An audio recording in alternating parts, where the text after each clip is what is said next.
You've got big goals, right? A dream career, financial freedom, personal growth. But every time you sit down to work, bam, procrastination sneaks in. You promise yourself you'll start tomorrow, next week, next month, and then another year slips by. Sound familiar? You're not the only one facing this struggle.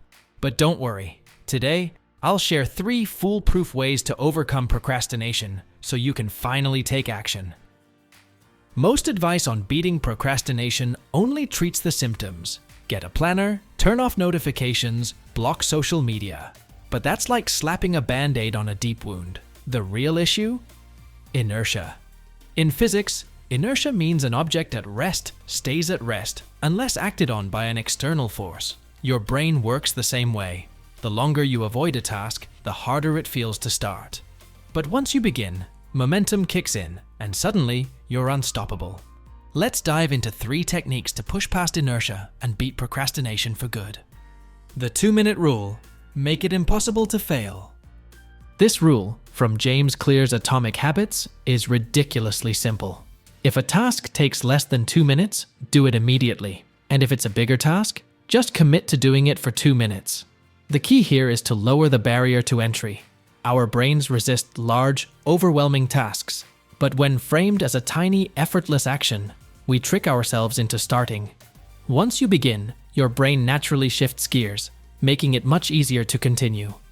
It's like stepping onto a moving walkway.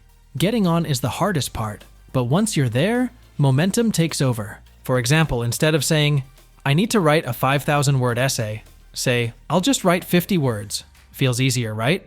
Once you start, inertia is broken, and chances are you'll keep going. Try this right now. Pick one thing you've been putting off and do it for just 2 minutes.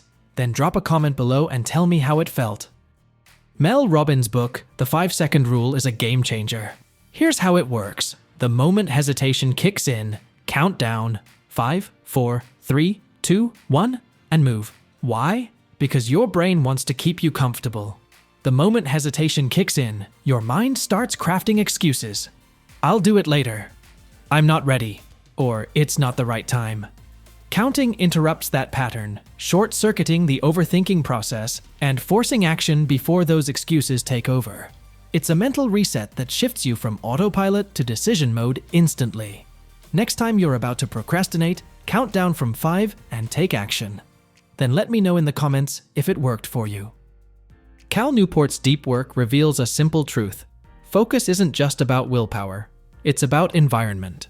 If distractions are within reach, your brain will take the easy way out. Imagine this. You sit down, determined to get work done, but before you even begin, your phone lights up with a notification. You tell yourself it'll just take a second, but before you know it, minutes, sometimes hours, have disappeared.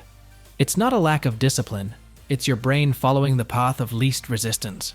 This is why setting up your environment is crucial. The more friction you create between yourself and distractions, the easier it becomes to stay on task.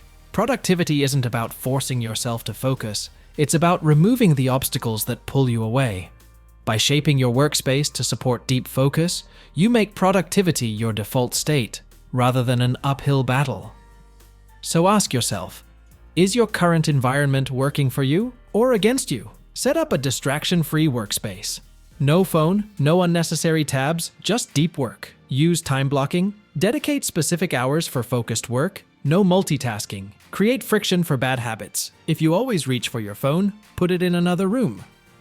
Now, you've got the tools. Here's how you put them into action.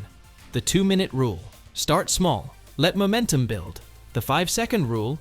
Count down and act before hesitation wins. Deep work and environment design. Remove distractions. Create focus. I personally read all these books, and they changed the way I approach productivity.